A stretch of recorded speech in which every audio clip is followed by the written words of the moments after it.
Кыргызстан известен как одна из самых демократических республик на постсоветском пространстве. Но несмотря на это, в стране имеют место проблемы с правами человека, такие как пытки, отсутствие независимости судебной системы, дискриминация и жестокость в отношении женщин и национальных меньшинств. В этой связи Freedom House продвигает права человека в Кыргызстане в течение 11 лет. Founded in 1941, Freedom House is the oldest American human rights organization advocating for democracy and human rights around the world. We have been operating in Kyrgyzstan since 2002 with the generous support of the United States Agency for International Development and others.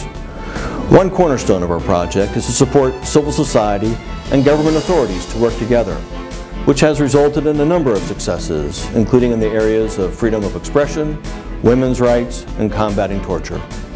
But much more remains to be done, especially in the areas of judicial and security sector reforms. Представительство Freedom House в Кыргызстане успешно осуществляет свою деятельность, укрепляя потенциал местных групп гражданского общества в части принятия незамедлительных мер в случае нарушения прав человека. На мой взгляд, Freedom House – это одна из ведущих международных организаций в нашей стране, которая оказывает очень большое содействие местным правозащитным неправительственным организациям. И наше сотрудничество с ними началось в 2006 году, активное, когда мы начали проводить в рамках конституционной реформы лоббирование законодательства, приведение его в соответствие с новой редакцией Конституции нашей страны. И я бы отметила большую роль Freedom House в том, что был ратифицирован второй факультативный протокол к Международному пакту о гражданских и политических правах, направленный на отмену смертной казни. Freedom House причастен к нескольким произошедшим недавно в Кыргызстане важным событиям политического и правового характера.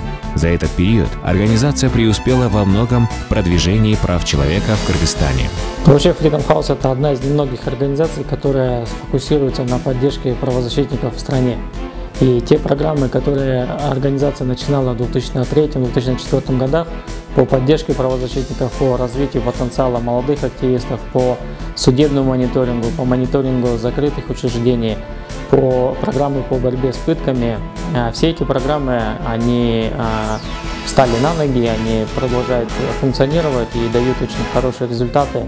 Делая огромный вклад в дальнейшее развитие демократических принципов и защищая права человека, организация не раз сама становилась объектом многих нападков со стороны государства.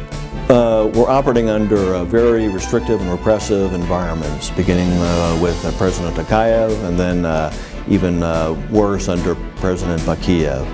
We faced many threats, including tapping of our phones, assaults on staff, and assaults and worse on human rights defenders.